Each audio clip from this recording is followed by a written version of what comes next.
Assalamualaikum warahmatullahi wabarakatuh.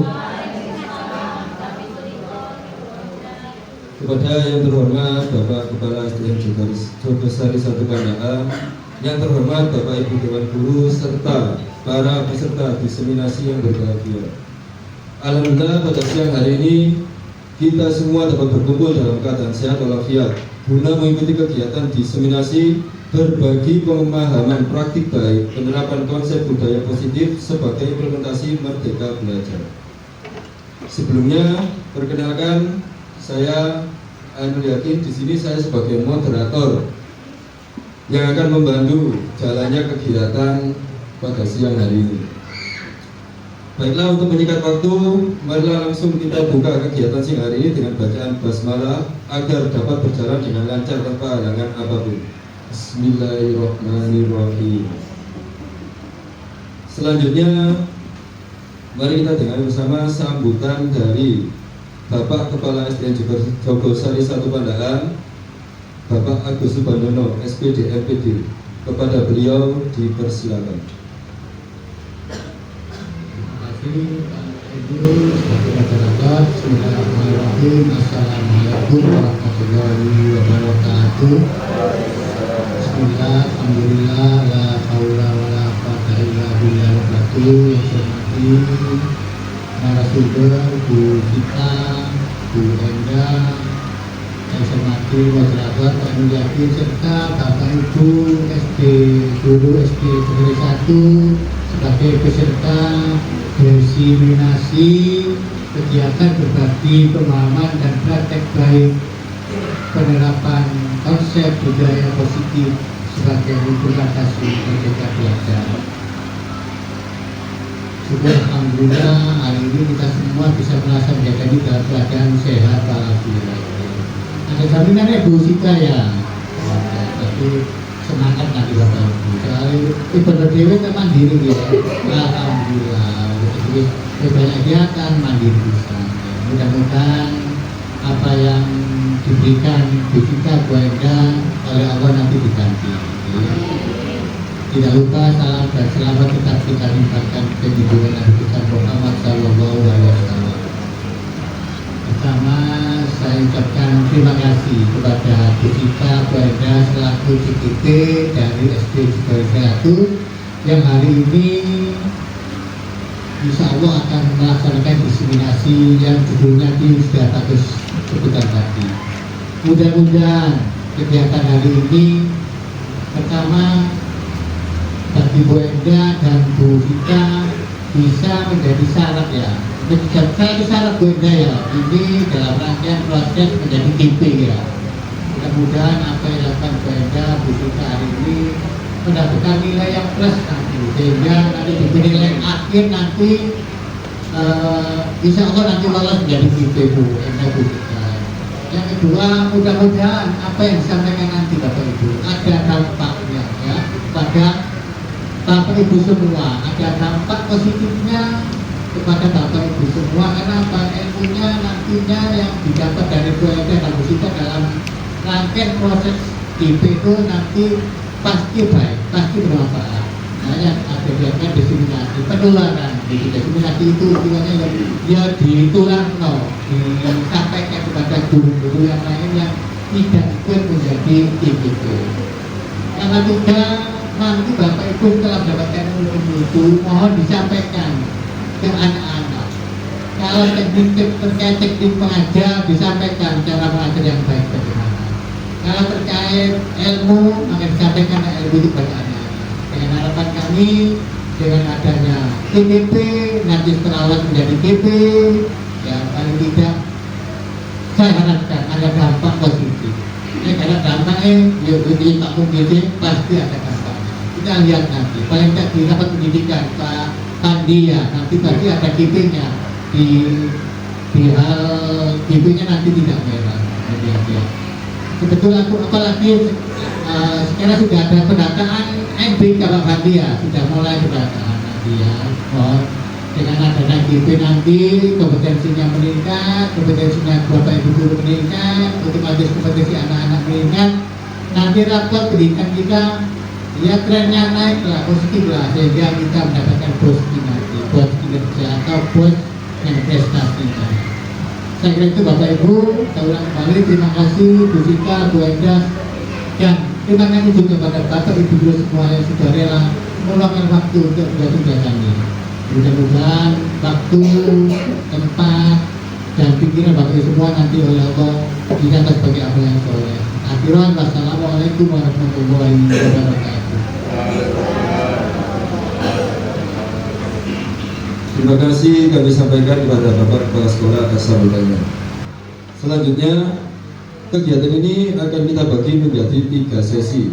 Sesi yang pertama yaitu pemaparan materi yang akan dilakukan oleh narasumber pertama, Ibu Endah. Dilanjutkan sesi kedua pemaparan materi yang akan dilakukan oleh Bu Masita, dan sesi yang ketiga adalah sesi tanya jawab. Baiklah, mari kita memasuki sesi yang pertama, pemaparan materi diseminasi yang akan disampaikan oleh Ibu Endah Budiati SPD. Kepada beliau dipersilakan.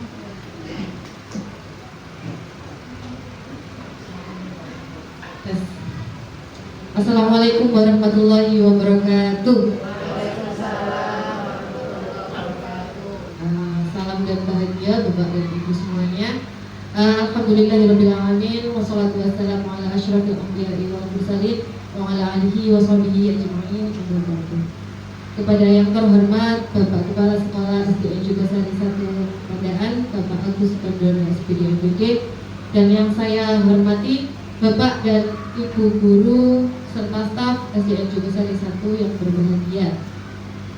Pertama-tama marilah kita panjatkan puja dan puji syukur kita kehadirat Allah Subhanahu wa Ta'ala yang telah memberikan rahmat-Nya kepada kita semua, sehingga kita semua dapat berkumpul pada siang hari ini ya, jam berawan, dalam acara diseminasi budaya positif dari kami, saya dan Bu Masita SPD selaku calon guru penggerak angkatan 11. Tak lupa pula salawat serta salam selalu kita curahkan kepada junjungan kita Nabi besar Muhammad Sallallahu Alaihi Wasallam yang telah menerangi jalan kita dari jalan yang gelap menuju jalan yang terang benderang dengan tuntunannya agama Islam dan akhlakul karimah yang baik. Baik, Bapak dan Ibu yang saya hormati, saya berdiri di sini bukan karena saya ingin menggurui Bapak dan Ibu semuanya, nggih. Saya hanya ingin sharing pengalaman yang atau ilmu yang saya dapatkan dari program calon guru penggerak angkatan 11, yaitu mendiseminasikan budaya positif atau sharing pengetahuan tentang budaya positif. Nah, sebelum kita masuk, agar nggak ngantuk karena ini jam rawan ya Bapak, boleh nggak kita ice breaking sebentar? Boleh. Boleh berdiri, mohon maaf. Ini ada gerakannya ya Bapak Ibu ya. Ada gerakannya, tuh. Loh.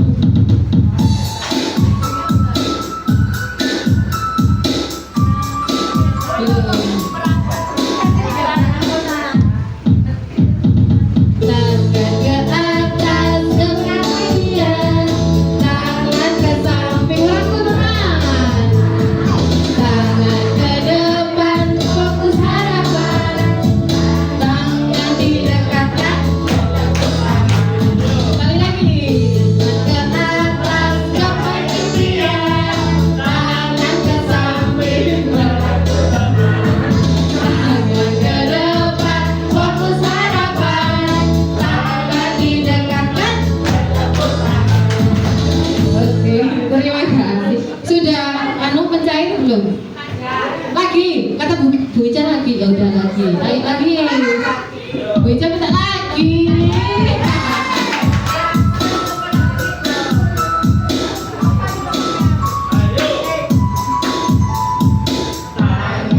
Loh, tangan ke atas gapai impian, tangan ke samping memeluk teman, tangan ke depan fokus harapan, tangan di depan.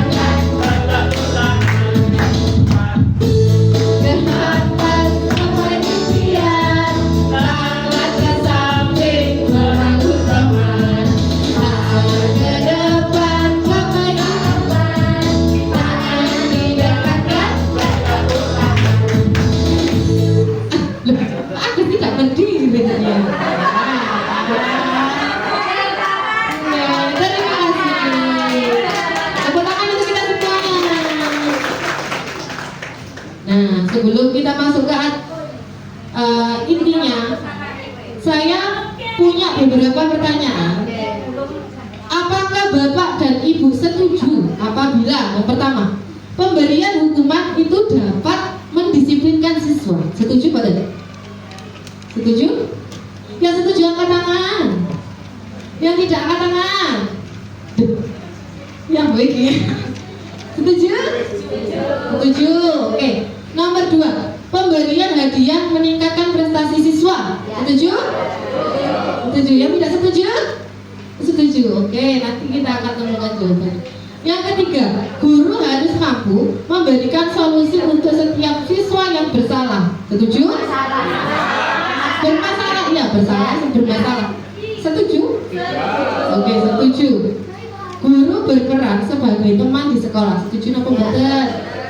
Setuju. Oke. Nanti diharapkan selama kita mengikuti diseminasi ini kita akan menemukan jawabannya, ya Bapak Ibu. Nah, lanjut. Seperti kita bahasan kali ini adalah budaya positif. Apa itu budaya positif? Budaya positif adalah perwujudan dari nilai-nilai atau keyakinan universal yang diterapkan di sekolah. Kira-kira ini nilai-nilai universalnya itu nilai-nilai yang bagaimana? Yang baik atau yang positif atau yang negatif? Pastinya yang positif ya. Coba dicontohkan nilai positif yang apa sih? Pinjem dulu pinjem. Nilai-nilai positif yang seperti apa, Bija?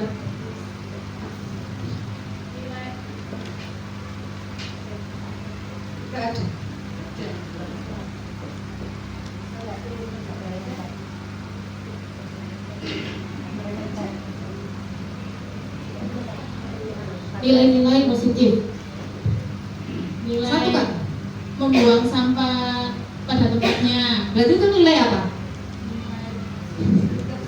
Kebersihan. Kebersihan. Lagi, nilai apa lagi Bapak? Ibu? Iya, berarti itu nilainya apa ya Bu? Tertib ya Bu ya? Tertib, terus disiplin. Ya, disiplin, tertib, tanggung jawab itu adalah nilai-nilai universal yang sudah disepakati kita bersama gitu ya maksudnya. Lanjut. Nah, untuk menciptakan budaya positif, tentunya ada konsep inti. Di sini ada 7 konsep inti untuk menciptakan budaya positif. Yang pertama adalah paradigma perubahan belajar. Yang kedua ada disiplin positif. Yang ketiga ada motivasi perilaku manusia. Yang keempat ada keyakinan kelas.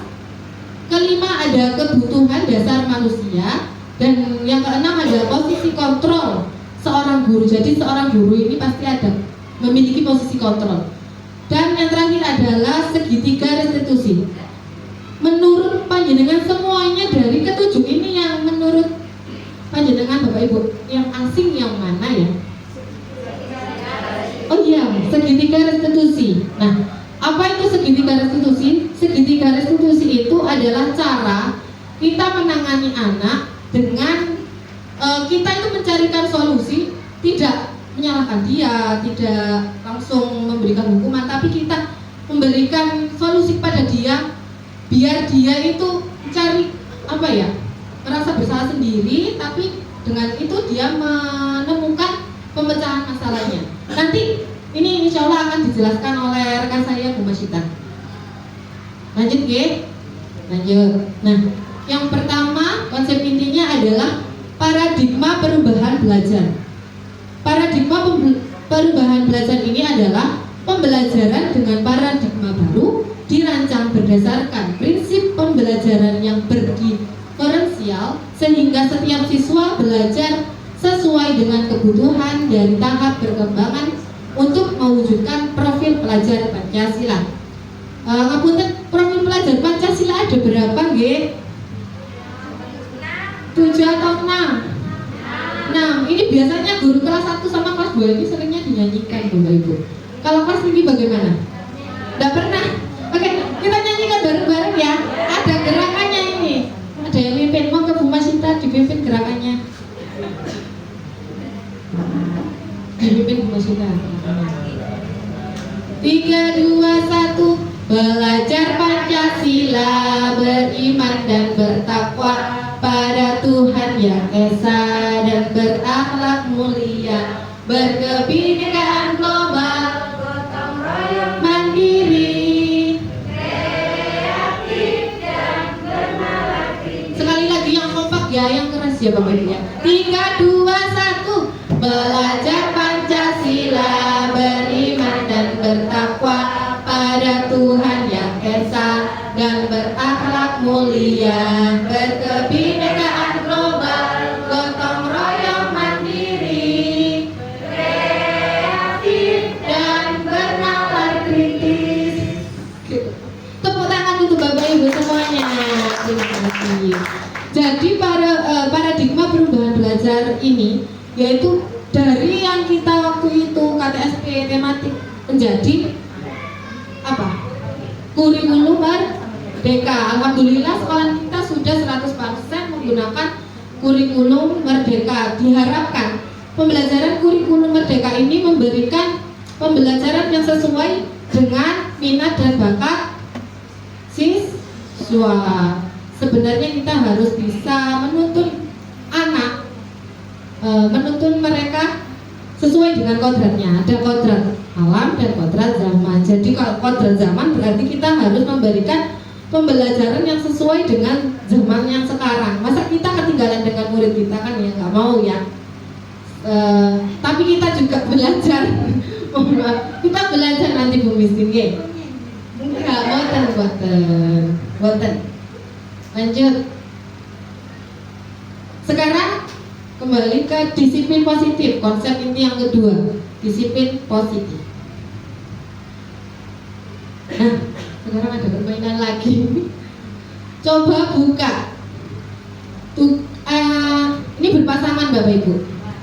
Ini dunia ada pasangannya ini sama Bu Septi. Bu Septi pindah ke sini. Enggak ada. Oke, ini tugasnya satu orang menjadi orang yang menggenggam tangannya erat-erat. Yang satunya berusaha untuk membukanya. Apakah dia berhasil atau tidak?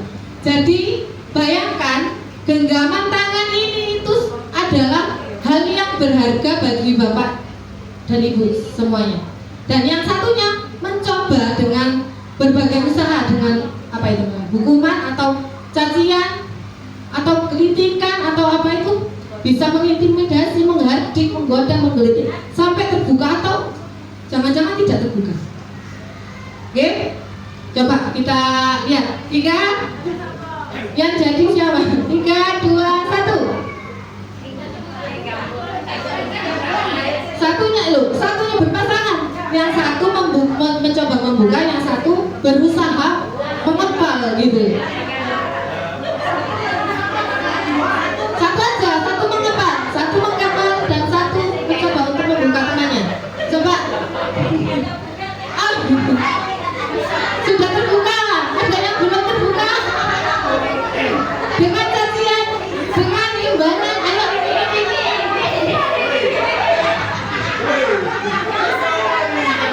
Gak bisa. Waduh, dunia itu sekuat tenaga ya ternyata. Tenaga dalam. Sombong. Ada yang sudah terbuka? Tidak terbuka? Belum. Saya mau tahu yang terbuka dulu deh. Yang terbuka tadi siapa?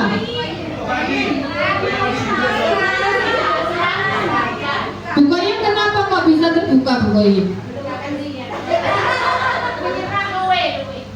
Mem catur sangat kuat sekali. Mem catur sangat kuat sekali. Siapa lagi yang terbuka? Siapa lagi yang terbuka? Mungkin terbuka. Tertutup.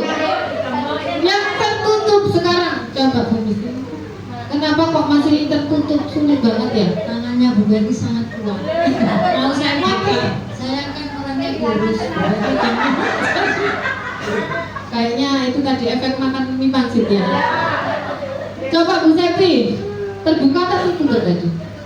Coba. Kenapa alasannya kok masih tertutup? dunia terlalu kuat juga. Ternyata tenaga saya kurang, efek mengantuk sendiri. Tadi sudah SBG kepada dia. Nah, sebenarnya Bapak Ibu, tertutup ataupun terbuka itu ya tergantung siapa yang kontrol. Kita sendiri.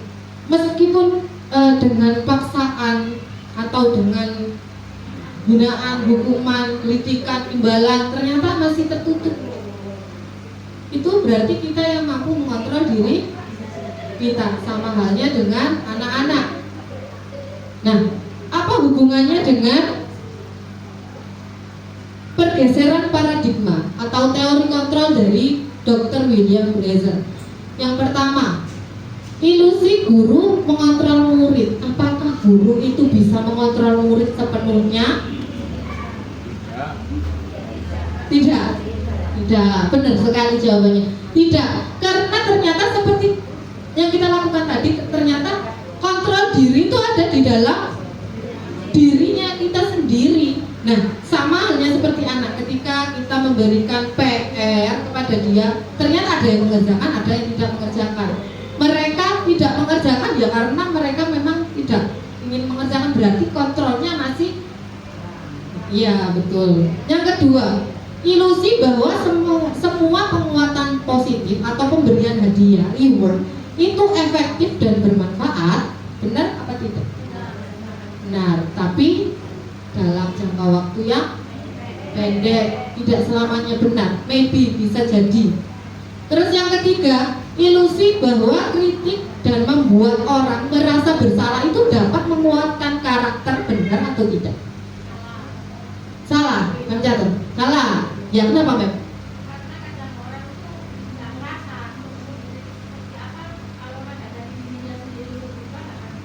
Sekali, tepuk tangan untuk Mem. Ya, benar sekali bahwa kita kalau membuat murid merasa bersalah, nanti kita, ya, murid itu akan merasa terus-terusan, ya Allah, aku kok diginikan ya, gitu. Terus yang keempat adalah ilusi bahwa orang dewasa memiliki hak untuk memaksa. Benar atau salah? Salah atau enggak? Hah?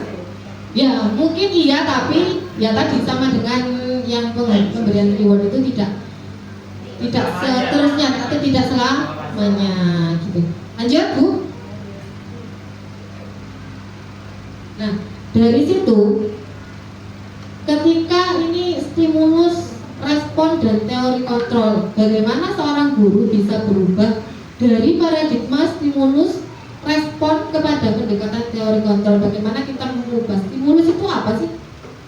Rangsangan dari luar menjadi rangsangan, menjadi teori kontrol, menjadi kontrol di dalam diri.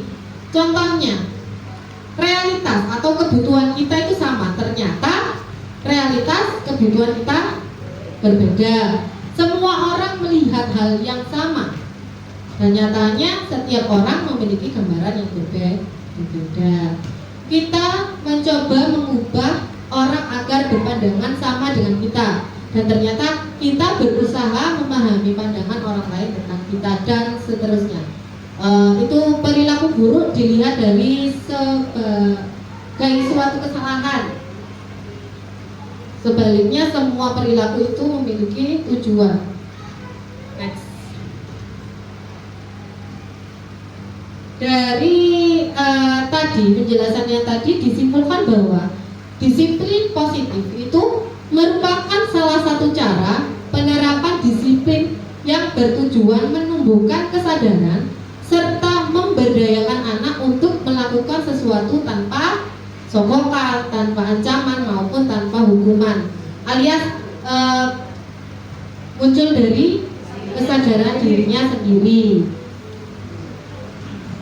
Nah, ini sama makna disiplin, belajar bagaimana cara kita mengontrol diri, menguasai diri untuk memilih tindakan yang mengacu pada nilai-nilai yang kita hargai, menciptakan anak-anak yang memiliki disiplin diri sehingga mereka bisa berperilaku dengan mengacu pada nilai-nilai kebajikan universal dan memiliki motivasi intrinsik yang keluar dari intrinsik itu dari dalam, bukan karena ekstrinsik atau dari motivasi dari luar, gitu ya. Nah ini tadi, dari situlah kita berharap anak-anak memiliki nilai-nilai kebajikan universal yang sudah dirangkum pada tujuan pendidikan, yaitu profil pelajar Pancasila yang tadi sudah kita nyanyikan bersama: beriman, bertakwa kepada Tuhan dan berakhlak mulia, berkebinekaan global, gotong royong, kreatif, bernalar kritis dan mandiri. Itu 6 profil pelajar Pancasila yang kita harapkan ada pada diri murid-murid kita. Dan ini juga ada nilai-nilai kebajikan yang di awal tadi yang dirangkum. Sebenarnya masih banyak sekali nilai-nilai kebajikan. Yang ini ada peduli, rajin, integritas, rasa hormat, keterus-terangan, keberanian, kebahagiaan, tanggung jawab, kebersihan, kesantunan, keadilan, pengabdian, komitmen, kreatif, baik hati, bijaksana, dan seterusnya. Ada percaya diri. Jadi kita harus mampu untuk membuat murid kita menjadi percaya diri, keluar dari dalam zona ya. Iya. Lanjut Bapak Ibu. Lanjut ya. Yang selanjutnya ada motivasi perilaku manusia. Ada 3 motivasi perilaku manusia Bapak Ibu. Yang pertama, menghindari ketidaknyamanan atau hubungan. Yang kedua, mendapatkan imbalan atau penghargaan. Yang ketiga, menghargai diri dan menjadi orang yang mereka inginkan. Dari ketiga motivasi ini, menurut Bapak dan Ibu, motivasi yang manakah yang paling baik? Semuanya baik, tapi yang paling baik menurut panjenengan semua? Coba Bu Ana.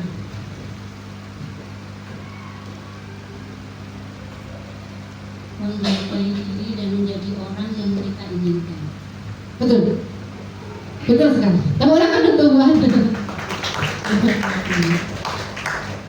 Menghargai diri dan menjadi orang yang mereka inginkan. Contoh ya, kalau di dalam diri kita sebagai seorang guru, menghindari ketidaknyamanan atau hukuman. Ketika kita berangkat sekolah pagi-pagi karena takut akan hukuman dari Pak Agus, berarti itu motivasi intrinsik apa ekstrinsik? Ekstrinsik dari luar ya, karena takut, waduh Pak Agus ini kok ngomong-ngomong aku telat gitu ya. Yang kedua, berangkat pagi-pagi karena ingin mendapat penghargaan, ingin dipuji sama Pak Agus. Itu kira-kira intrinsik apa ekstrinsik? Ekstrinsik juga ya, tapi aduh, Butia berangkat pagi banget loh, dipuji berarti dapat penghargaan dari Pak Agus. Yang ketiga adalah menghargai diri dan menjadi orang yang mereka inginkan. Berarti saya berangkat pagi lebih awal, menghargai diri sendiri. Aku menjadi seorang guru, aku ingin ya benar, menjadi contoh tauladan bagi muridku agar muridku bisa juga seperti saya. Kan guru itu digugu dan ditiru ya, jadi perilakunya juga harus ditunjukkan ya, benar. Kira-kira dari sini saya mau bertanya sedikit. Kalau tentang murid-murid kita, kira-kira murid-murid kita itu yang maksudnya motivasinya yang mana ya kira-kira ya? Iya, berarti mereka masih kira-kira nomor 1 dan nomor 2 karena takut nanti dihukum gurunya, terus dimarahin, telat kan biasanya masuk gerbang dia nggak langsung masuk dan lain-lain. Terus biar dapat penghargaan dari gurunya, wah pinter anakku, berangkatnya paling pagi. Nah, kita sebagai seorang guru ya, yang kita pelajari di dalam modul ini diharapkan memunculkan motivasi peserta didik untuk menjadi memiliki motivasi yang ketiga. Itu juga PR bagi kita. Nah, sebelum melanjutkan, saya ingin kuis dulu. Kuisis menjawab pertanyaan-pertanyaan. Saya kirimkan by WA.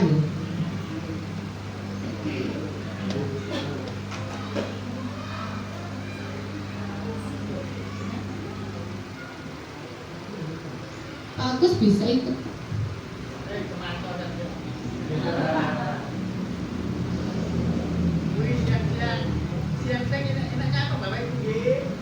Yang juara satu nanti dapat lagi konsumsi satu. Wah, harus juara satu ini.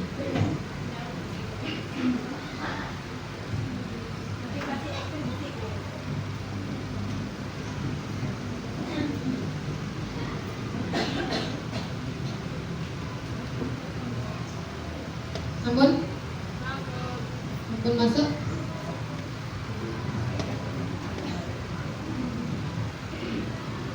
Mana peserta? Sudah masuk semuanya?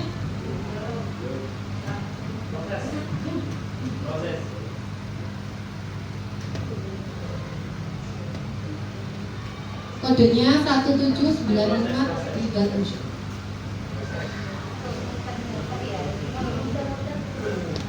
Mudah-mudahan.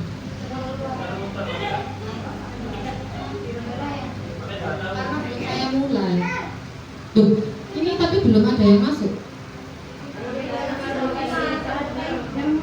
Yang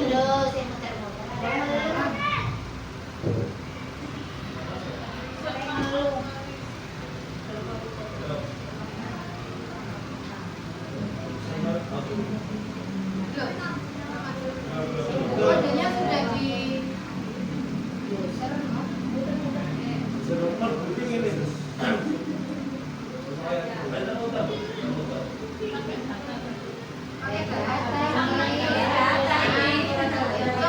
coba yang kedua, bisa?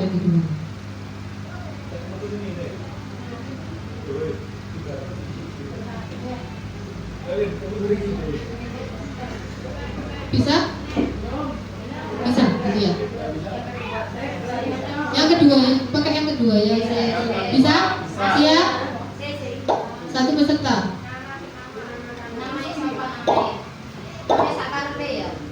Iya, peserta.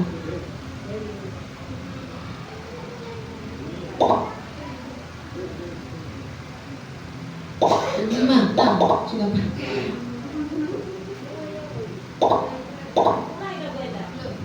Saya yang mulai. Boleh Bu, dimulai coba. Langsung ya. Oke, kita mulai.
Betty.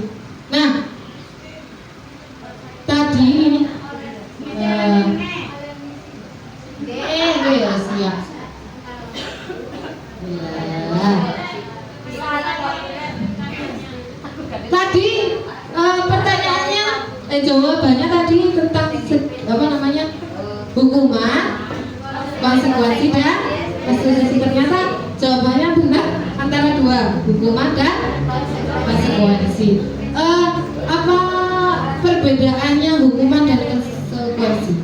Coba saya minta satu orang aja. Pak Indro modal. Perbedaan hukuman dan konsekuensi. Apa nih? Bisa. Apa itu hukuman? Apa itu konsekuensi? Nggak bisa, Bu. Mama jujur banget. Ya. Pak Zaki. Bu Dina. Hukuman dan konsekuensi. Apa itu hukuman?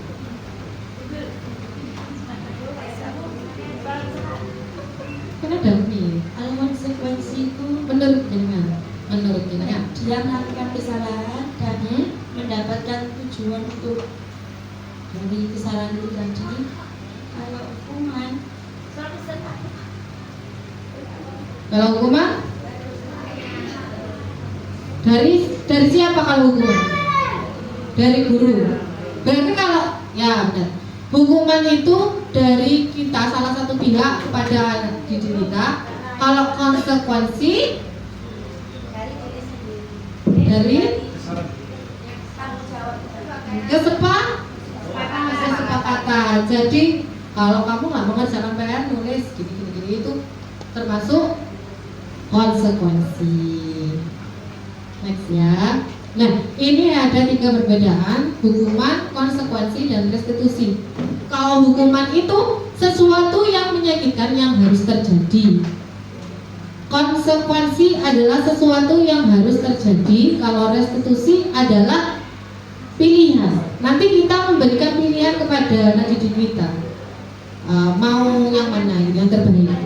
Yang kedua, tidak nyaman untuk murid atau anak dalam jangka waktu yang panjang. Ketika panjenengan menghukum siswa, pasti mereka akan merasa ya ada dendam sedikit ya dalam jangka waktu yang panjang. Kalau konsekuensi itu tidak nyaman, namun jangka waktunya yang pendek.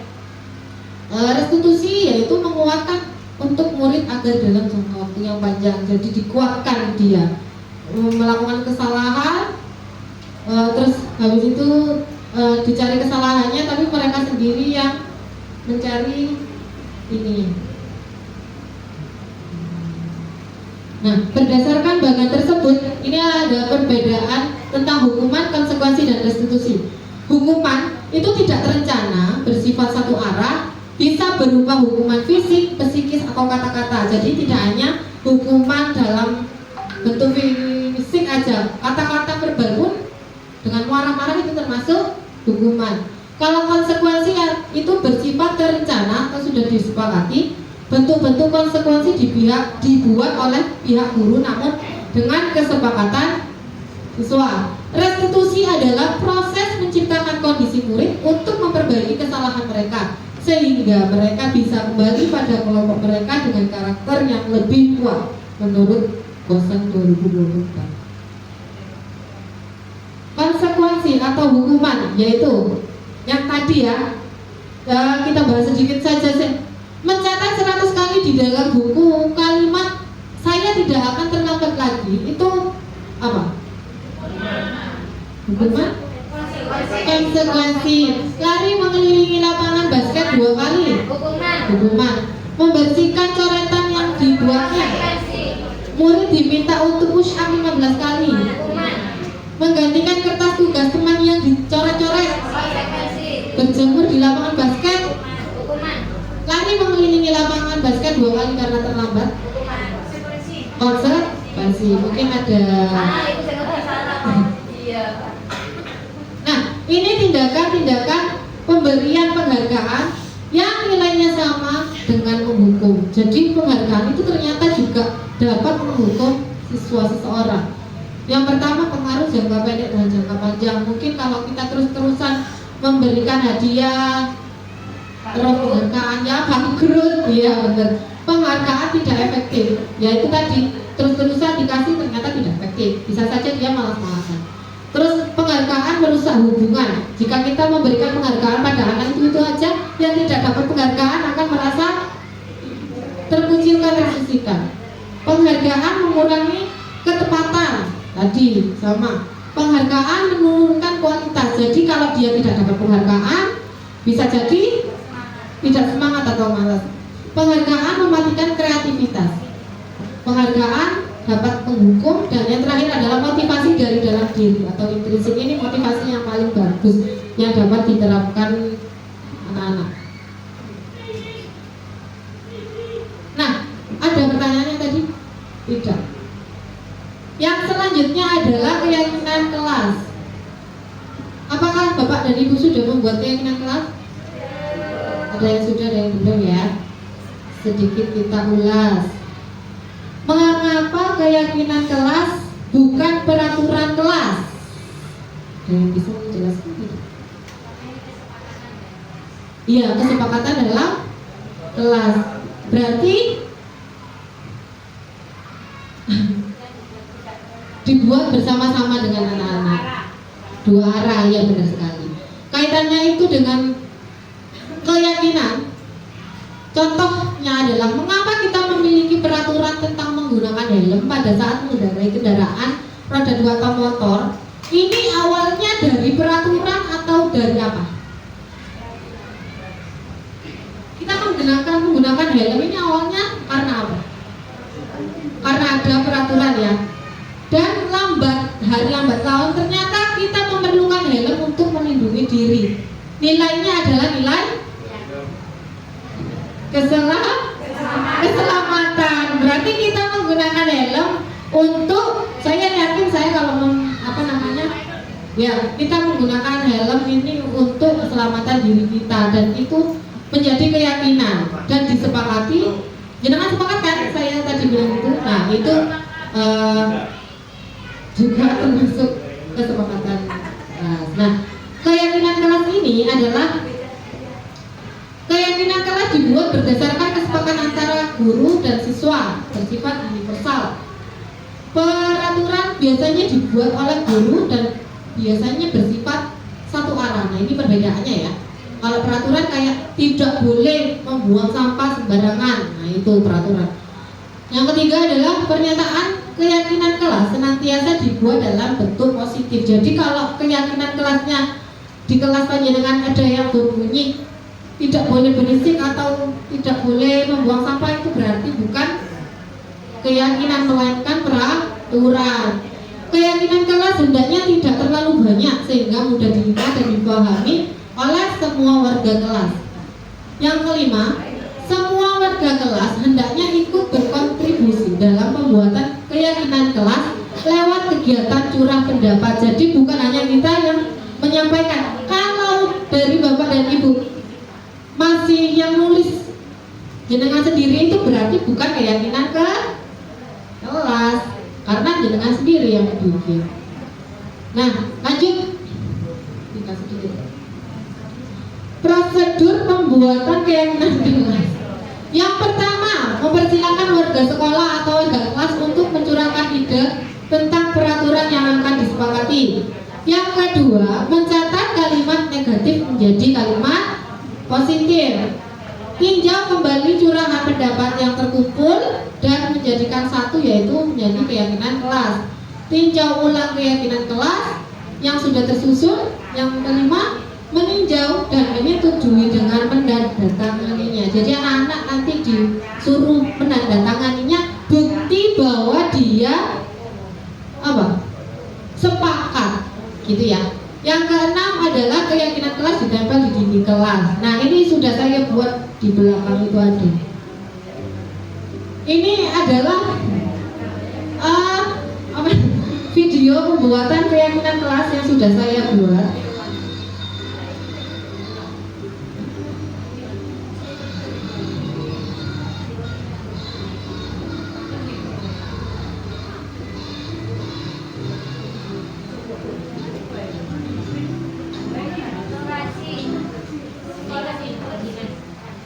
Itu ya.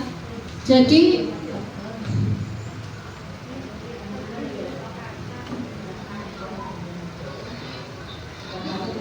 ini adalah videonya. Dulu.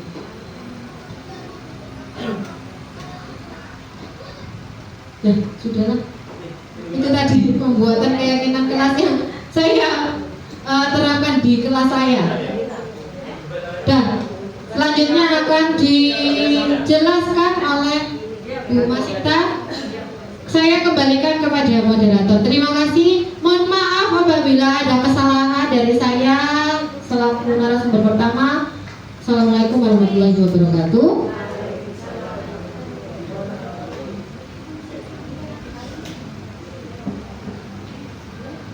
Terima kasih kami sampaikan kepada narasumber pertama. Bagaimana Bapak Ibu, cukup jelas ya? Sangat jelas karena sangat lama. Nah, untuk selanjutnya pada sesi kedua dilanjutkan narasumber kedua Ibu Masita SPD, kepada beliau dipersilakan.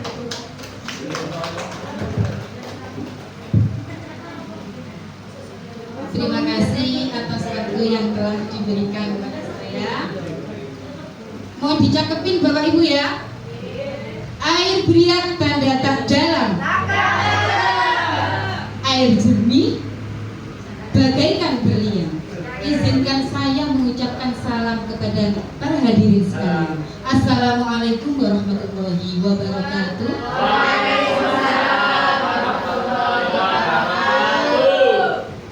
Kepada yang terhormat Bapak Kepala Sekolah SD Negeri Sari 1, pada Bapak Ibu Dewan Guru yang saya hormati pula. Alhamdulillah pada kesempatan kali ini kita masih diberikan nikmat iman Islam sehingga kita dapat melaksanakan acara diseminasi penyebaran budaya positif dalam rangka memenuhi tugas calon guru penggerak angkatan 11 bersama saya Bu Masita dan rekan saya Bu Enda Budiati, tentunya dalam keadaan sehat walafiat. Bagaimana Bapak Ibu, kondisinya masih semangat? Karena sudah jam-jam rawan dan mendekati pulang Bapak Ibu ya. Terima kasih atas partisipasinya meluangkan waktu. Saya aja ice breaking dulu sebentar, mohon berdiri Bapak Ibu. Iya, nanti ice breakingnya nggak ada nyanyiannya, nggak apa ya. Berdiri Bapak Ibu, mohon berhadapan berpasangan Bapak Ibu. Yuk. Ada satu yang kanan bilangan genap, yang kiri bilangan ganjil. Coba acungkan tangan, mana bilangan genap? Kanan. Mana bilangan ganjil? Caranya, ayo berhadapan. Salam seperti salaman tetapi tidak bertemu. Nah, tangan kirinya di belakang. Yuk. Nah, ketika saya mengucapkan bilangan ganjil,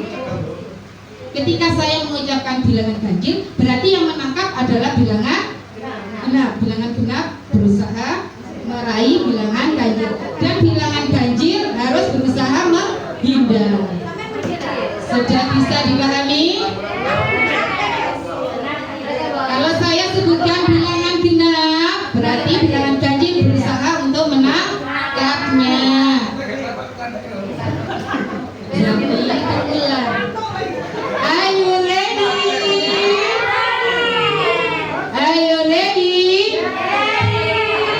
Konsentrasi. Ayo, konsentrasi. Saya mempunyai dua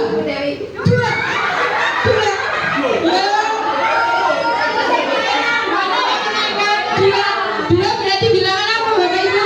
Genap berarti yang menangkap? Saya ulangi lagi. Saya mempunyai dua kue. Karena saking enaknya kue itu diambil oleh teman saya yang berjumlah 5. 5.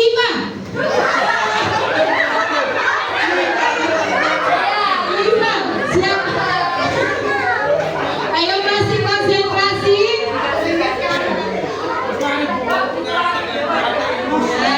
Alhamdulillah, boleh duduk Bapak Ibu. Kita masih konsentrasi ternyata meskipun di jam-jam rawan. Di sini saya akan membawakan 3 topik. Yang pertama adalah 5 posisi kontrol. Sudah benar ucapan saya Bapak Ibu ya? Aman ya? 5 posisi kontrol. Yang kedua yaitu kebutuhan dasar manusia. Yang ketiga adalah segitiga restitusi. Kita bahas yang pertama Bapak Ibu. 5 posisi kontrol. Iya.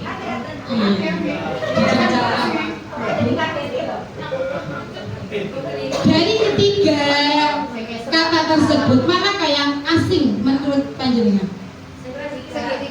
Tetap ya, segitiga restitusi nanti akan saya bahas.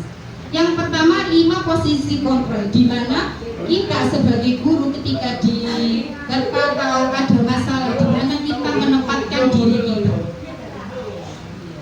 5 posisi kontrol ada apa saja? Yang pertama yaitu posisi yang kedua posisi pembuat merasa bersalah.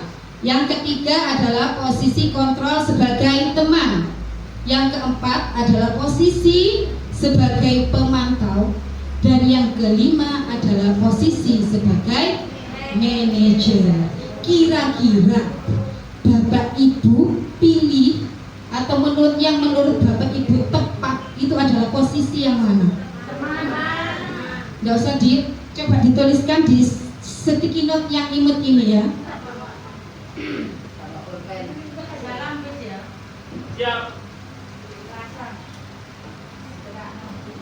Mohon ditulis tapi nggak usah dikumpulkan, nanti akan saya tanyakan lagi. Jadi jenengan pilih posisi mana yang menurut Bapak Ibu itu tepat atau ideal.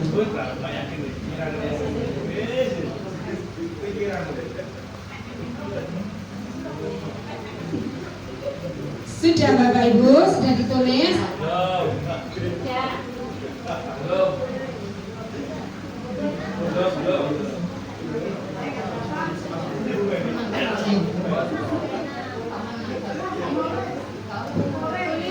Ditulis ya, ditulis mawon. Jangan pilih penghukum atau pembuat rasa bersalah, teman atau pemantau, atau posisi manajer.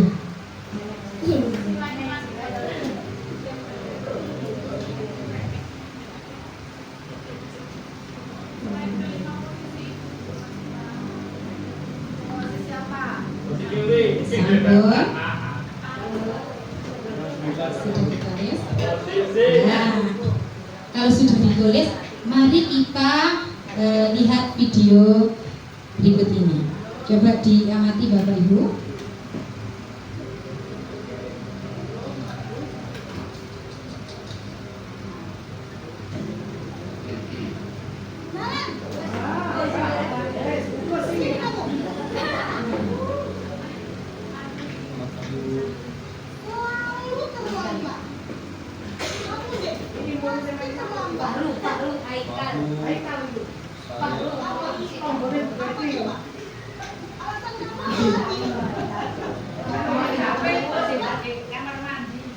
Malas sekali ya kamu jadi anak. Dasar pemalas. Gak kapok-kapok sih kamu. Sudah berapa kali terlambat? Sana, kamu keliling lapangan basket 2 kali. Kenapa saya harus ke lapangan basket, Bu? Kenapa? Kamu lawan ibu. Berani-beraninya jawab. Sudah terlambat, masih berani jawab pula. Sekarang, keliling lapangan basket 5 kali sekalian. Biar kapok. Cepat. Pergi sekarang lapangan basket. Ya, setelah mengamati video ini, kira-kira posisi apa Bapak Ibu? Posisi apa? penghukum benar. Kira-kira setuju apa mboten dengan posisi penghukum?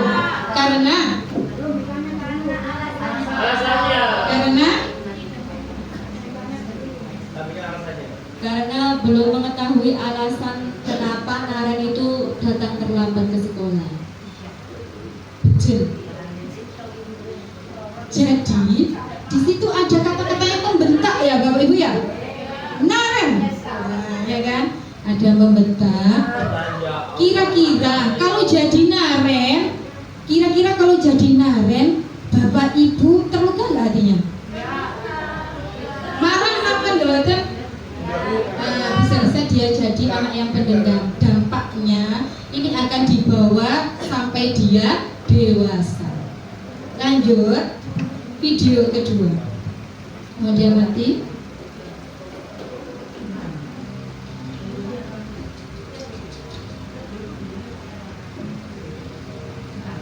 Naren,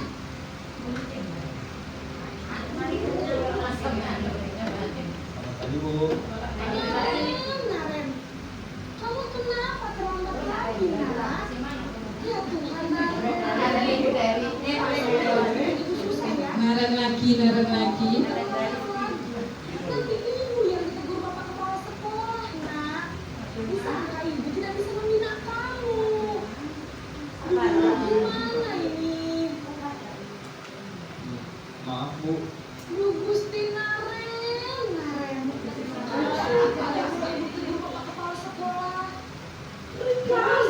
Sekarang ibu harus tulis apa ini di buku absen? Ini kamu sudah sering terlambat loh. Ibu harus apa coba? Maaf Bu, maaf sekali. Ya sudah, lain kali jangan bikin ibu susah lagi ya nak ya. Ibu tidak akan kuat lagi kalau kamu begini terus. Saya cepat sekolah. Maaf ya Bu, maaf sekali. Ya. Kira-kira posisi apa Bapak Ibu? Pembuat rasa bersalah, benar sekali. Kira-kira ketika jenengan digitukan, bagaimana perasaannya? Ya, kita akan semakin merasa bersalah. Bisa-bisa kita menjadi lebih minder, Bapak Ibu ya. Lanjut yang ketiga.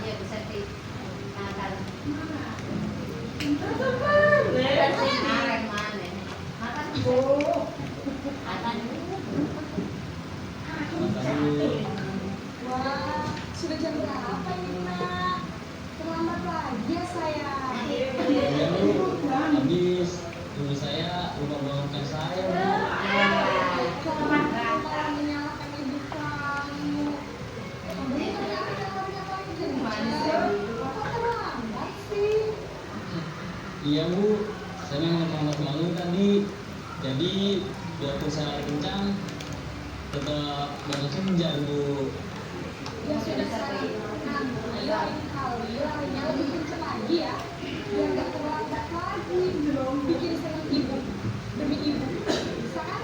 Bisa Bu. Ya sudah sana masuk kelas. Ibu beresin urusan absen kamu. Kamu ini ada-ada saja. Ya, genitnya kata Bu Septi, karena mungkin ini terjadi di kelas SMA. Ya mungkin gurunya agak usianya terpaut tidak jauh.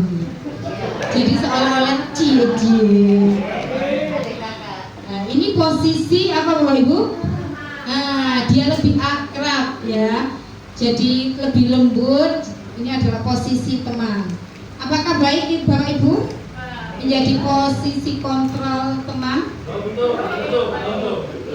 Belum tentu. Kita lihat yang keempat.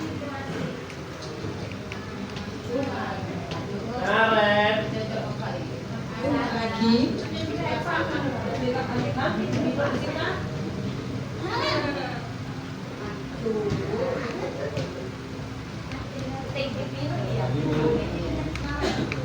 Apa peraturan sekolah kita tentang jam berapa kita harus masuk sekolah nak?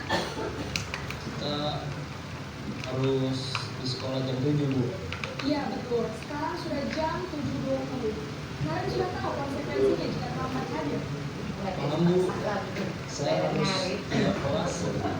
istirahat.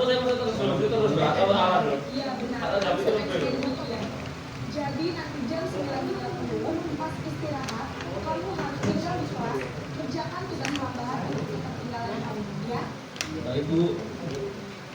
Ya, keempat posisi apa? Nah, pemantau yang perlu digarisbawahi adalah kata-kata konsekuensi. Jadi sebelumnya Naren dengan Bu Eli ini sudah menjalin kesepakatan bahwa jika terlambat dia akan melaksanakan konsekuensinya yaitu keliling. Sekarang posisi terakhir.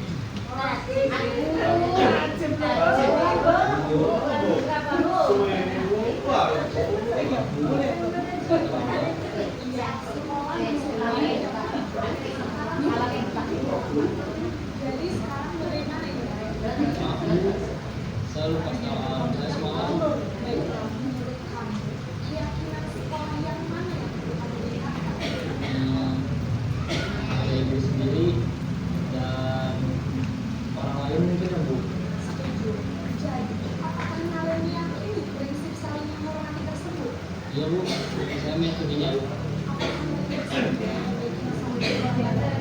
Bersedia Bu. Bagaimana kalau memperbaiki masalah keterlambatan ini? Saya akan coba untuk tidak lupa menyetel alarm saya Bu. Ada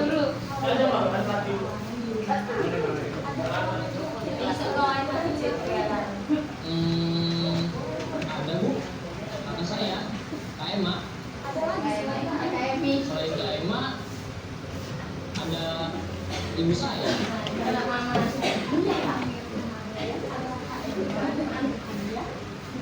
kira-kira akan mulai saat kapan, Benar?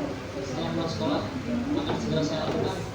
Baik, jadi Naren akan setel alarm untuk bangun besok pagi dan akan diingatkan oleh kakak dan ibunda Naren, ya. Ada lagi yang mungkin perlu dilakukan, Naren? Agar tidak terlambat bangun lagi. Tidak ada Bu. Baik, Naren. Terima kasih untuk kerjasama kamu. Sekarang kalian kembali ke kelas untuk belajar. Baik Bu, terima kasih. Yang terakhir posisi manajer, di mana seorang murid ini berusaha untuk menemukan solusinya dari permasalahannya sendiri. Kita bahas mulai dari yang pertama. Oh iya, apakah Bapak Ibu masih mau merubah jawaban Bapak Ibu? Apakah masih mau merubah? Coba buka jawabannya.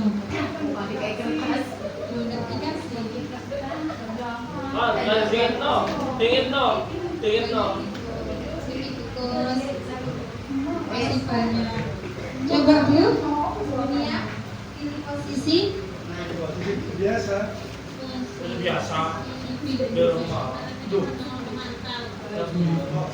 Kita kupas satu persatu. Yang pertama adalah posisi penghukum.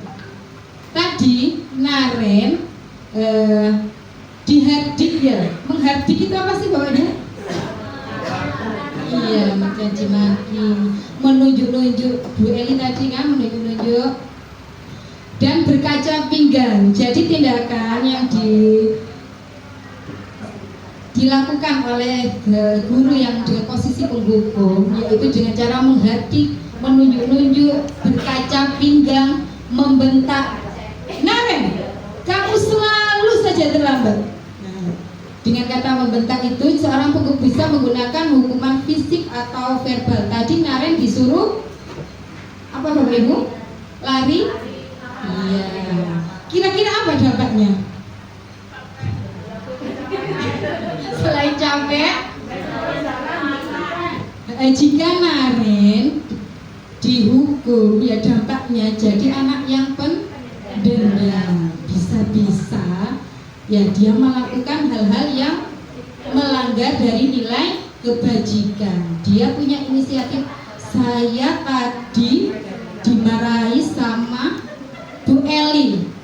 Nanti kalau pulang sepedanya Bu Eli saya konsumsi. Jadi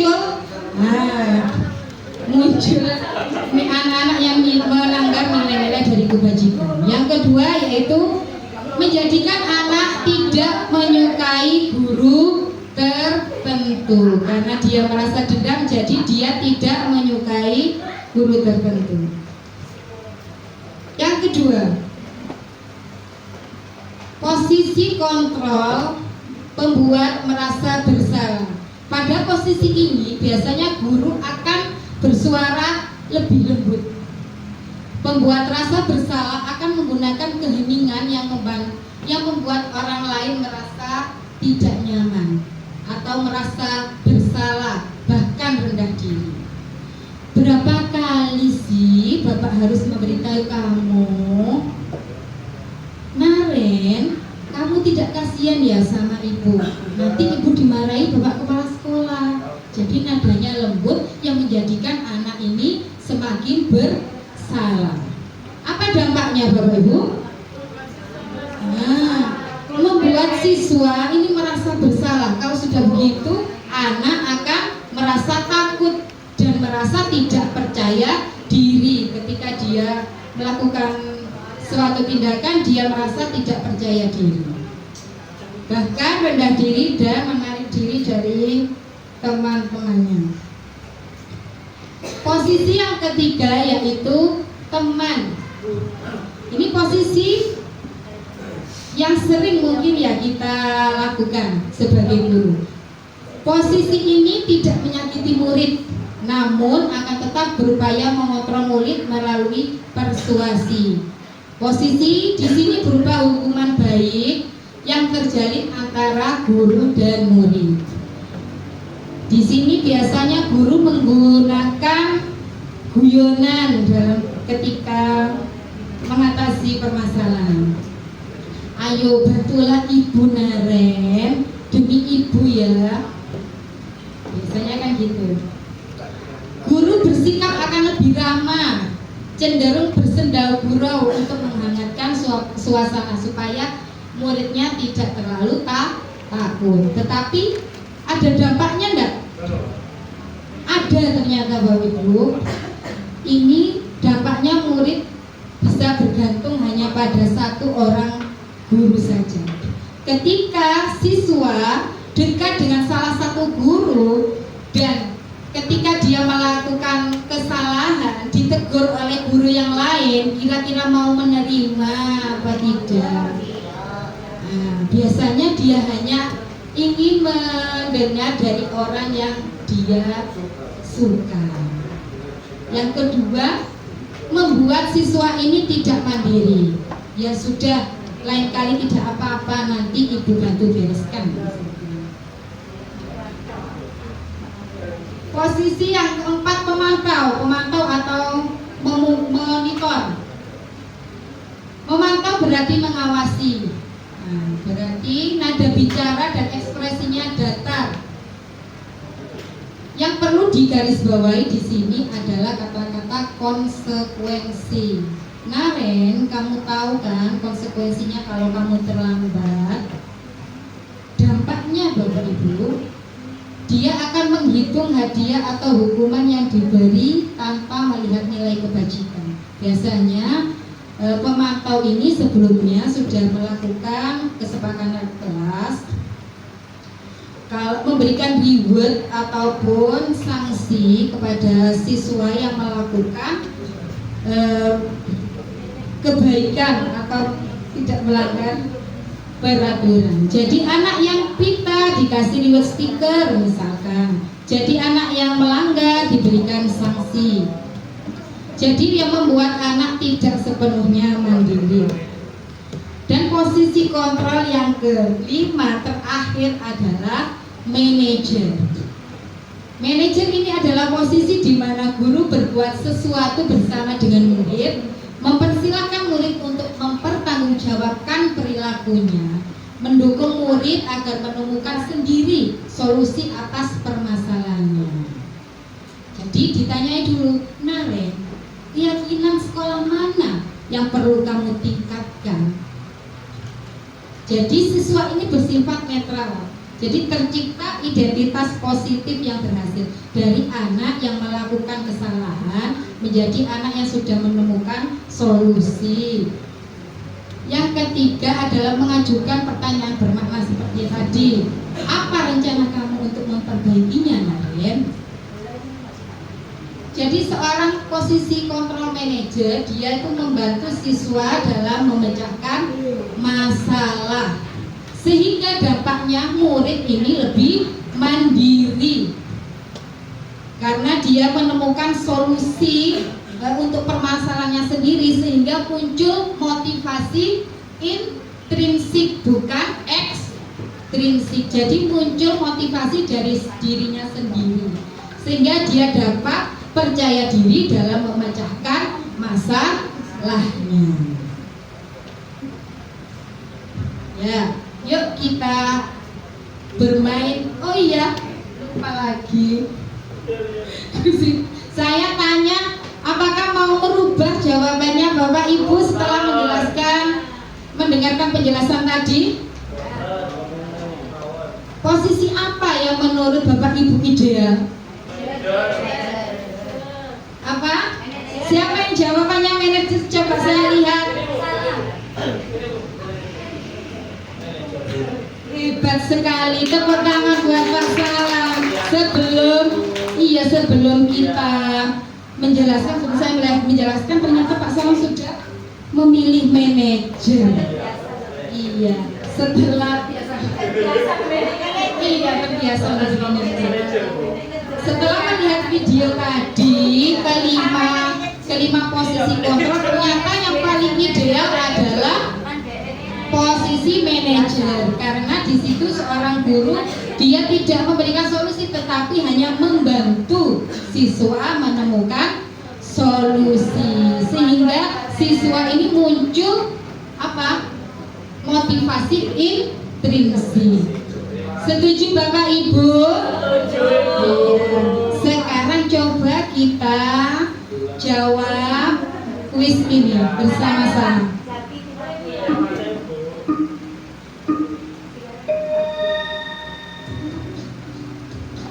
Saya kecewa sekali dengan kamu. Kira-kira posisi manakah?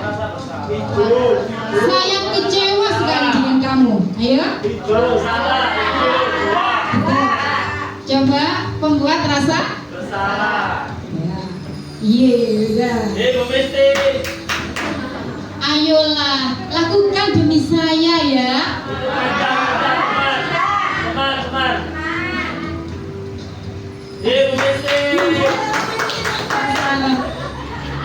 Kamu selalu paling yang terakhir. Memantau. Ya. Apa Bapak Ibu? Memantau. Kamu selalu yang terakhir. Ingat bukan apa yang telah saya lakukan untuk kamu, yang hubungannya dengan minggu tadi.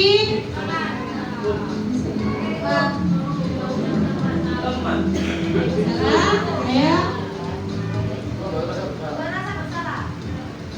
Coba di yang mana hijau?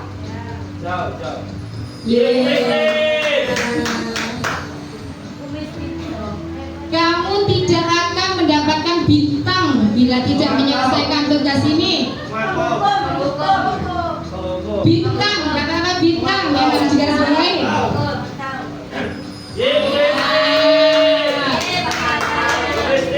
Apa rencanamu untuk menyelesaikan ini?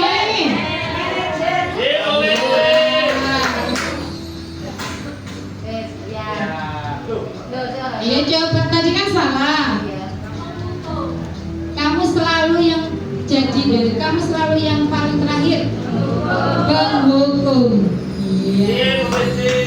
Alhamdulillah. Kita lanjutkan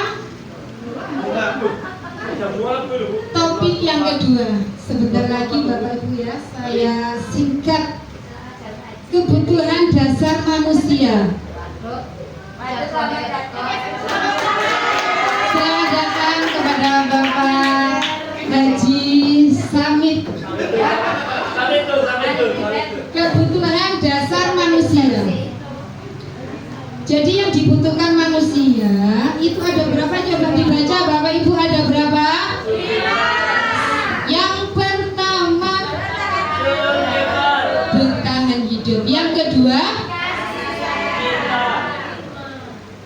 ketiga penguasaan atau power. Yang keempat kebebasan atau freedom. Yang kelima kesenangan atau fun.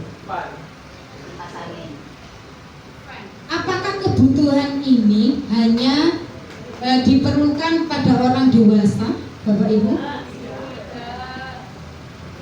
Anak-anak apakah perlu membutuhkan kebutuhan ini? Perlu. Jadi bukan hanya orang dewasa yang membutuhkan, tapi siswa kita juga membutuhkan. Yang pertama, bertahan hidup. Kira-kira apa saja kebutuhan bertahan hidup itu? Atau survival? Makan, terus minum, terus kebutuhan biologis, bereproduksi, memperbanyak keturunan. Apakah termasuk kebutuhan bertahan hidup, Pak Samir?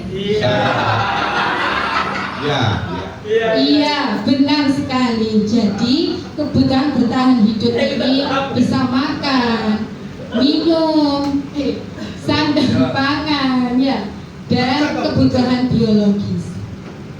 Yang kedua adalah kasih sayang dan diterima. Karena hidup tanpa kasih sayang bagaikan taman tak berbunga. Iya, bagaikan sayur tanpa bunga. Mungkin kita sering ya melihat siswa kita yang sering mencari perhatian, istilahnya caper.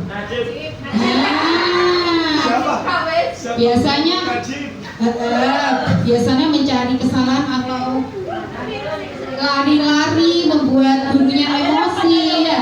Itu aslinya Bapak Ibu, dia ingin memperjuangkan kebutuhan yang kedua, yaitu kasih sayang dan merasa diterima. Aslinya bukan salah mereka, tetapi kita harus introspeksi diri, kebutuhan mana yang perlu kita berikan, ya. Yang ketiga yaitu penguasaan atau power.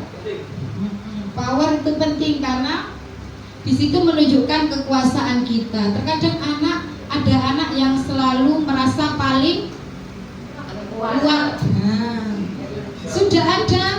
Sudah ada ketua kelas, tapi dia, saya bu, coba saya bu, saya bisa. Berarti dia ingin menunjukkan atau memperjuangkan kebutuhan dasarnya yang berupa penguasaan. Yang keempat, kebebasan atau freedom. Ketika anak-anak kan jelasnya boring ya, selalu belajar di kelas. Dia ingin, bu, saya coba belajar di luar kelas. Yang kelima adalah kesenangan atau fun. Iya. Kodrat anak adalah bermain. Jadi bagaimana kita sebagai seorang guru bisa menciptakan pembelajaran yang membuat suasananya menyenangkan seperti bermain, tidak menghilangkan kodrat dari anak sehingga anak-anak lebih senang.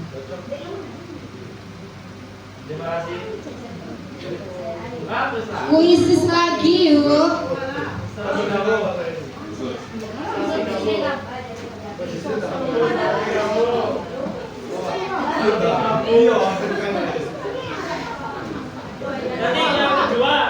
Kuisis lagi Bang Ibu ya.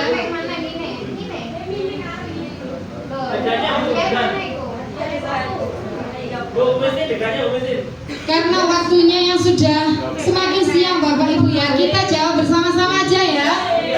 Setuju? Ya, mulai.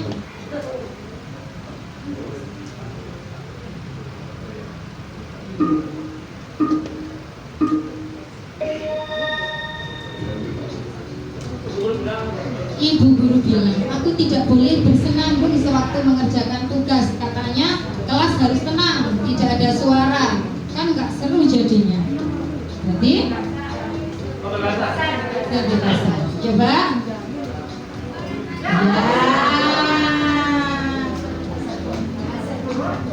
Ibu guru tidak menyapaku hari ini, padahal aku pakai jenggot. Iya, kasih.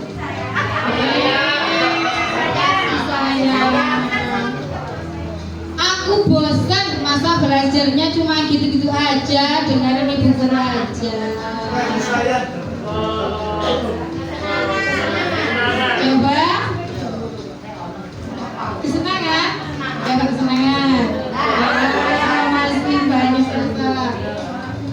Aku sebel gambarku tidak rapi, malah ibu guru nunjukin ke teman-temanku di depan kelas. Sebel penguasaan? Iya. Gaya ngomongnya Pak Zulfikar itu monoton sekali ya, bosan jadi mendengarnya. Saya pikir tidak akan selesai ngomongnya begitu saja, nggak ada cara lain ya untuk menyampaikan materi dia. Kesenangan? Kebebasan. Coba lagi. Ya. Ibu guru tidak menyapaku, tapi dia butuh kasih sayang dan rasa diterima.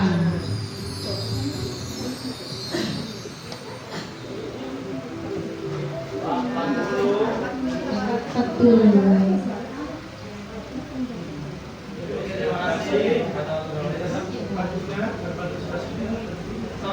Iya, saya percepat. Dunia berkualitas adalah tempat khusus dalam pikiran Anda. Ibaratnya album foto. Kira-kira foto atau kenangan yang bagaimana yang Bapak Ibu simpan? Bu Tia, kira-kira kenangan atau foto yang bagaimana yang Bapak Ibu simpan? Yang berkesan, yang bahagia, yang senang-senang, yang bahagia, yang saya kelihatan paling baik. Iya. Bersama siapa? Bersama siapa? Bersama keluarga, bersama teman-teman. Jadi dunia berkualitas adalah tempat khusus dalam pikiran Anda, di mana Anda menyimpan gambaran representasi dari semua yang Anda inginkan.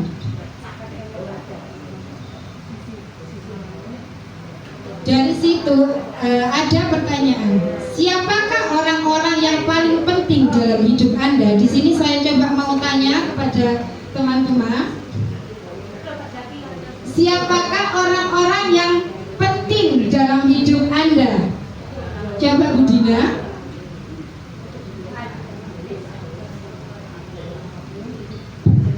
Orang-orang terdekat seperti keluarga, pasangan, anak, teman hidup. Betul sekali, saya juga sangat setuju. Orang-orang yang paling penting dalam hidup kita, orang-orang yang mendukung kita, keluarga, teman.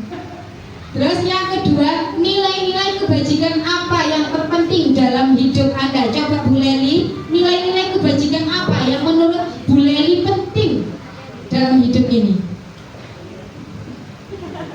Coba Pak Fandi, nilai-nilai kebajikan apa yang menurut Pak Fandi penting? Nggak tahu Bu. Nilai-nilai kebajikan yang terpenting dalam hidup Anda. Ayo coba Bapak Ibu dijawab, Ica. Yang penting, nilai yang baik yang menurut Bapak Ibu baik. Kejujuran, iya betul sekali. Tepuk tangan untuk Ica. Iya. Dengan kejujuran kenapa Bu Ica? Karena dengan jujur kita dapat dipercaya orang lain. Yang ketiga, kalau Anda menjadi orang ideal, karakter atau sifat apa yang paling Anda inginkan? Apa? Disiplin. Apa pekerjaan ideal bagi Anda? Saya kira dan semua jawaban Bapak Ibu, pekerjaan yang ideal adalah pekerjaan yang kita lakukan saat ini sebagai guru. Setuju? Iya. Ceritakan bagian perjalanan hidup Anda, di mana Anda merasa itulah titik puncak hidup Anda. Monggo Bu Koyim. Ceritakan perjalanan hidup Anda, di mana Anda ini merasa saya sudah di titik puncak.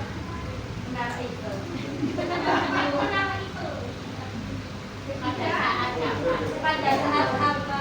Iya, ketika saya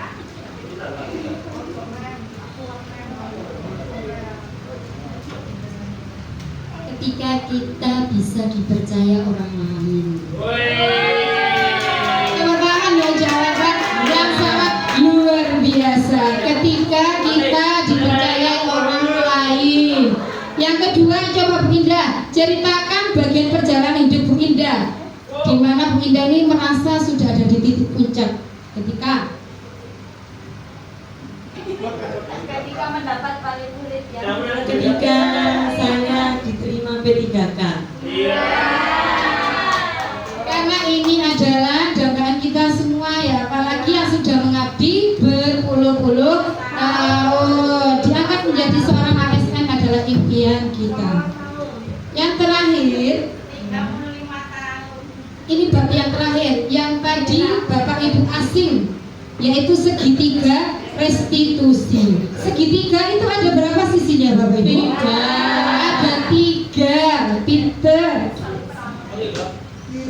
Tadi sudah dibahas tentang restitusi. Restitusi adalah upaya kita untuk memperbaiki kesalahan, di mana nantinya seorang siswa ini ketika kembali ke kelompoknya dia akan lebih baik karena dia sudah ada motivasi intrinsik dari dirinya. Apa saja segitiga restitusi itu? Yang pertama, yang paling dasar adalah menstabilkan identitas. Jadi di situ kita sebagai seorang guru tidak menekan ketika ada permasalahan, tidak langsung menghukumnya, tapi menstabilkan identitas dulu. Tidak ada unsur menekan. Dengan cara bilang setiap orang pasti melakukan kesalahan. Kamu bukan satu-satunya orang yang pernah melakukan ini. Kalau sudah menstabilkan identitas, kita melaksanakan validasi tindakan yang salah. Misalkan kamu tadi melakukan perbuatan itu, tentu punya alasan. Apa alasannya? Adakah cara yang lebih efektif untuk mendapatkan apa yang telah kamu butuhkan? Setelah melakukan itu, yang ketiga yaitu menanyakan keyakinan. Kita hubungkan dengan keyakinan kelas kita. Keyakinan kelas apa yang telah disepakati? Kamu ingin menjadi orang yang seperti apa? Bagaimana cara kamu untuk memperbaikinya? Jadi itulah segitiga restitusi. Sudah boten penasaran lagi dengan segitiga restitusi? Jadi ada berapa tahapan Bapak Ibu? Apa saja? Yang pertama, yang paling dasar, menstabilkan. Yang kedua dilanjutkan dengan validasi tindakan yang salah. Yang ketiga menanyakan keyakinan. Di sini saya setelah mencoba membuat segitiga restitusi di kelas saya. Ketika pembelajaran, ada salah satu murid saya bernama Wildan, dia melakukan pelanggaran atau melanggar nilai dari kebajikan kelas, yaitu makan di kelas di waktu jam pelajaran.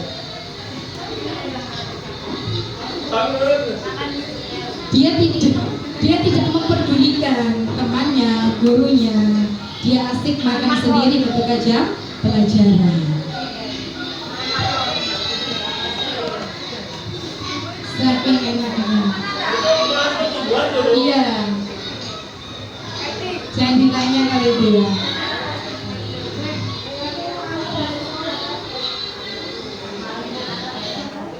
Setelah itu saya menanyakan kepada Wildan, Yang pertama menstabilkan identitas.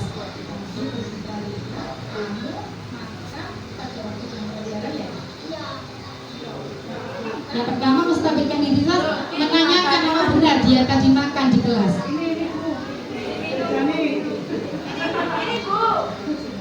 Bu, ini gedenya bu. Ini gedenya bu.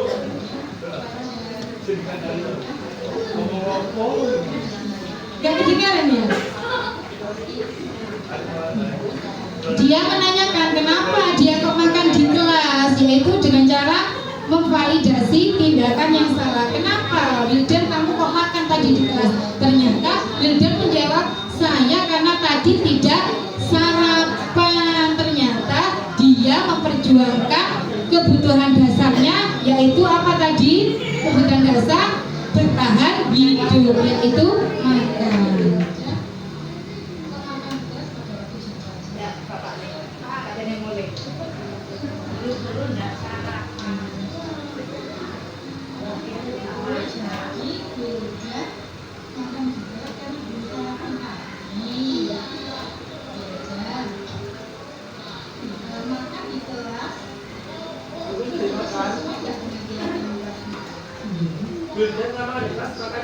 Yang ketiga yaitu menanyakan keyakinan kelas. Kira-kira keyakinan kelas yang mana yang kamu langgar, Wildan? Dia menyebutkan karena saya telah melaksanakan keyakinan kelas, ternyata melanggar yaitu makan pada waktu pelajaran. Ternyata saya panting. Bagaimana caranya Wildan supaya tidak makan pada waktu pelajaran? Dia menjawab, saya harus sarapan dulu, Bu. Supaya tidak terburu-buru saya harus bangun lebih pagi. Saya hanya membantu dia mencarikan solusi.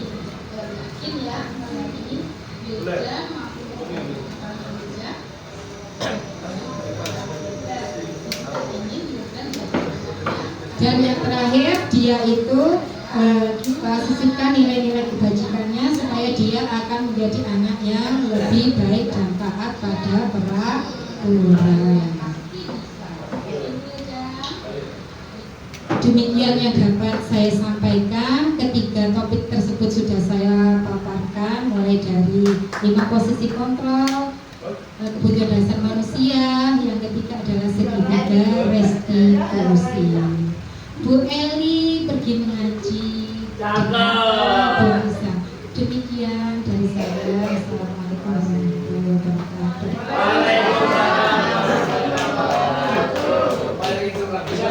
Terima kasih kami sampaikan kepada narasumber yang kedua. Saya kira narasumber pertama maupun kedua sudah sangat jelas nih Bapak Ibu. Nah, untuk menyingkat waktu, untuk sesi ketiga tanya jawab hanya diberikan 1 pertanyaan. Halo, Mem Emi.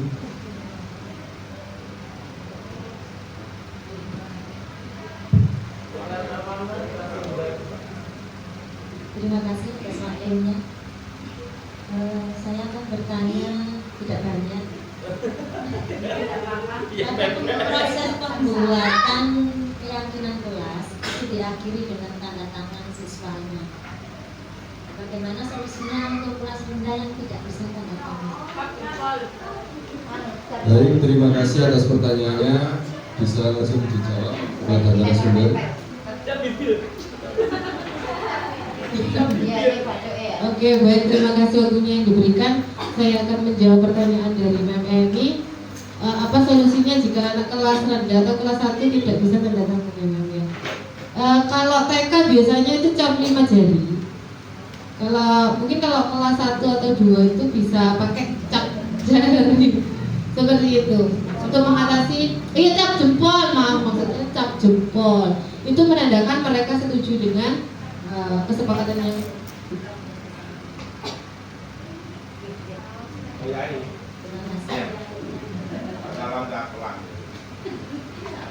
Bagaimana untuk penanya?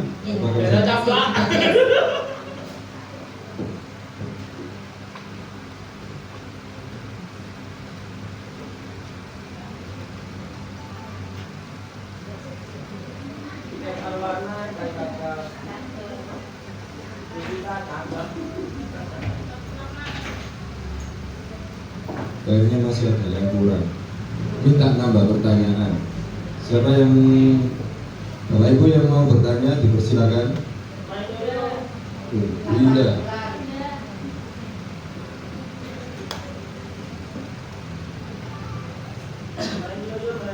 Assalamualaikum warahmatullahi wabarakatuh. Di sini saya akan bertanya mengenai topik yang ketiga tentang segitiga restitusi. Tadi kan sudah disampaikan segitiga restitusi itu ada 3 langkah. Bagaimana jika kalau memang tidak sesuai dengan tahapan segitiga restitusi, mungkin urutannya terbalik dari 1, 2, 3 menjadi 2, 1, 3 atau begitupun sebaliknya? Apakah bisa? Terima kasih. Ya, terima kasih atas pertanyaannya dari Bu Enda. Apakah bisa? Bisa. Ya, untuk semuanya tergantung kondisi dan tergantung kebiasaan kita dalam menangani sebuah kasus. Seharusnya dalam segitiga restitusi harus sesuai dengan urutannya. Yang pertama adalah menstabilkan identitas dulu, sehingga anak ini tidak merasa tertekan.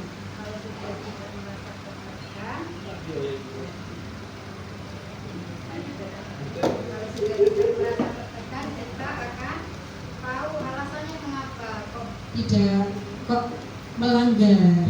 Yang terakhir adalah menanyakan keyakinan. Jadi jawabannya harus sesuai dan kita harus selalu membiasakan ketika menangani sebuah kasus itu menggunakan segitiga restitusi.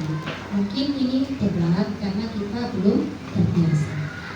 Sekian, ya.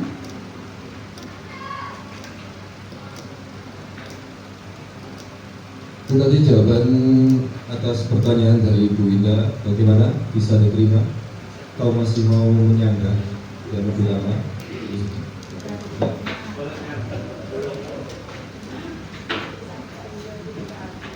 Karena sudah 2 pertanyaan dan terbatasnya waktu, berakhir sudah sesi tanya jawab. Dengan berakhirnya sesi tanya jawab kali ini berarti berakhir pula acara diseminasi pada siang hari ini. Saya selaku moderator mewakili para narasumber mohon maaf yang sebesar-besarnya apabila ada kata-kata yang kurang berkenan, baik yang disengaja maupun yang tidak disengaja. Akhirul kalam, wassalamualaikum warahmatullahi wabarakatuh. Assalamualaikum warahmatullahi wabarakatuh. Saya Bu Ica dari kelas 6 SDN Jongosari 1 Pandaan. Kemarin saya sudah mengikuti diseminasi oleh Bu Enda dan Bu Maisita mengenai praktik baik di sekolah dengan budaya positif. Di situ saya banyak belajar, salah satunya tentang keyakinan kelas. Ternyata keyakinan kelas itu sangat penting dibuat di kelas. Mengapa? Karena dengan membuat keyakinan kelas, murid-murid dapat bertanggung jawab atas apa yang sudah disepakati bersama. Dan ternyata membuat keyakinan kelas itu ternyata dibuat bersama-sama oleh guru dan siswa, bukan hanya dari guru saja. Dengan membuat keyakinan kelas bersama dan disepakati bersama, nantinya akan membentuk pribadi anak-anak yang lebih baik karena bertanggung jawab. Terima kasih Bu Enda dan Bu Maisita.